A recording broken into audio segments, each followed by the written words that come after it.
Tuesday's storm took a toll on our trees in the Wabash Valley. Tree service companies have been working non-stop over the past few days to help customers. News 10's Madison Zaleski joins us now live from Terre Haute. She explains what local tree companies have been seeing. Patrice Rondron right now live on Barn Avenue in Terre Haute, and as you take a look behind me, this house does not go unnoticed in this neighborhood. You can see that this tree has completely collapsed in front of this person's home. It's actually snapped from this tree standing here to my left. But as we take a closer look to this house, I'm going to take a step out of the frame here so you can get a closer look here.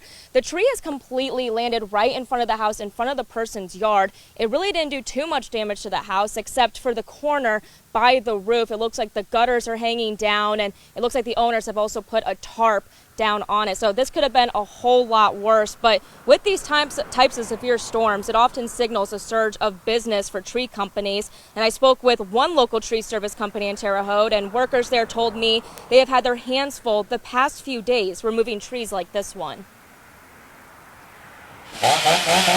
Salmon Tree Service has been working around the clock following the recent storm. Since Tuesday's storm, the company has been juggling over 50 calls from people asking for help. Owner Jared Salmon says trees have ended up in places where they shouldn't be. Broken branches up in trees, a lot of calls with trees on houses, trees blocking driveways. Salmon says he hasn't seen tree damage like this since last year's derecho. It does feel like last year, but it's just not as widespread, I don't think. It's just the south end.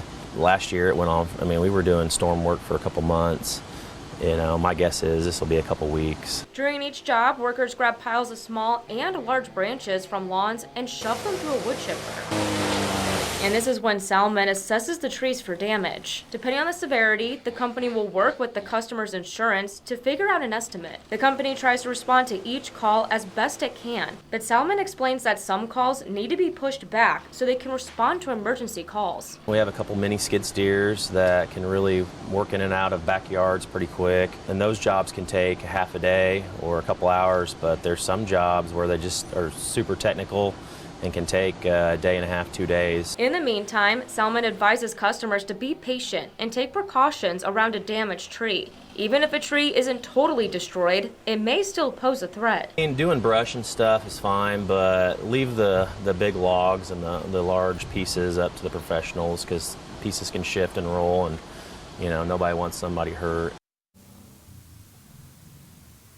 Now, Salmon is also advising people to watch out for tree removal scams, and that's because scammers like to take advantage of people in these types of situations. So he recommends that you make sure you do plenty of research before hiring and do not pay up front before the job is done.